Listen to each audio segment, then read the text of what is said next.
Here's a startling fact. 40% of Palestinian men in the West Bank and Jerusalem have spent time in Israeli prison.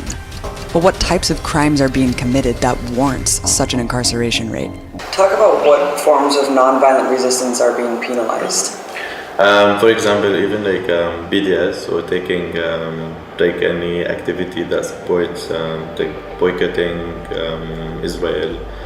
So even writing something on Facebook or taking part in a demonstration that's not violent can be considered a criminal activity as well. Almost since the beginning of the current uprising, since October 2015, more than 300 Palestinians have been arrested for posting things on social media. And also, it depends, like the sentencing depends on the likes and shares they get, which is ridiculous. So if you write something on Facebook and you only had one share and one like, then your sentence might be lower than a person that had 100 likes and probably like 50 shares on his Facebook post. So these are the criteria that whether the military court in the West Bank or sometimes even Israeli civil courts rely on when they sentence somebody based on what they call incitement.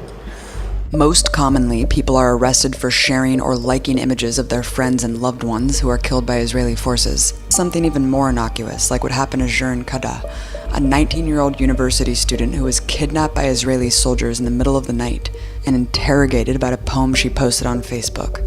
The quote from the poem she posted was, "If I leave suddenly, keep me in your prayers." According to Kada, officials kept asking, "Why did you post it? Do you want to die?" She was placed in administrative detention for 3 months without charges or trial. What about protesting here and belonging to political parties in the West Bank? So for the West Bank, there's the military law system, which constitutes around 2,400 military orders, and according to Military Order 101. Taking part in any political activity is considered an illegal activity. So even like raising a flag or handing a leaflet or even taking part in a demonstration is considered an illegal activity. Thousands of Palestinians are arrested every month, the majority of them for throwing rocks. The majority of those arrested for this offense are children. For many years, youth were generally held for several months to up to 2 years for throwing stones. But over the past few years, Israel has increased the penalty to draconian heights.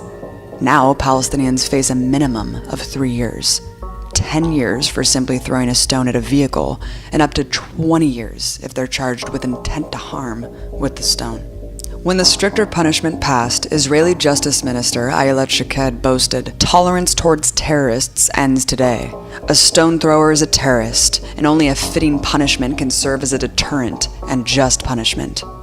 Then in 2015, an amendment was added that collectively punished the families of those prosecuted in Jerusalem. It gave the Israeli government the authority to cancel state health insurance and other social benefits for the parents of imprisoned minors. Child or adult, they are jailed. Compounding this repression, the Palestinian Prisoners Society estimates that 90% of Palestinian prisoners have been subjected to torture by Israeli forces. Even more egregiously, a 2013 report by the Public Committee Against Torture in Israel revealed that Palestinian prisoners, including children, were kept in outdoor iron cages during severe winter weather. This torture is in many forms, from solitary confinement to physical pain to sexual assault. In some cases, since also October 2015, even some prisoners who were injured before being arrested were subjected to sexual harassment inside hospitals.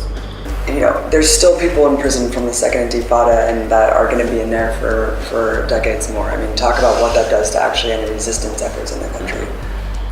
Yeah, of course it destroys the spirit of resistance within the society, and also I would say that probably most Palestinians are more concerned now to go in prison because they know once they go in, then they'll probably stay there, maybe for the rest of their life.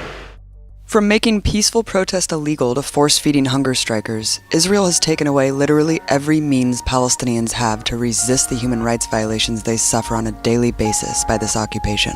And jail is used as the ultimate tool of silence to shutter their advocacy for freedom.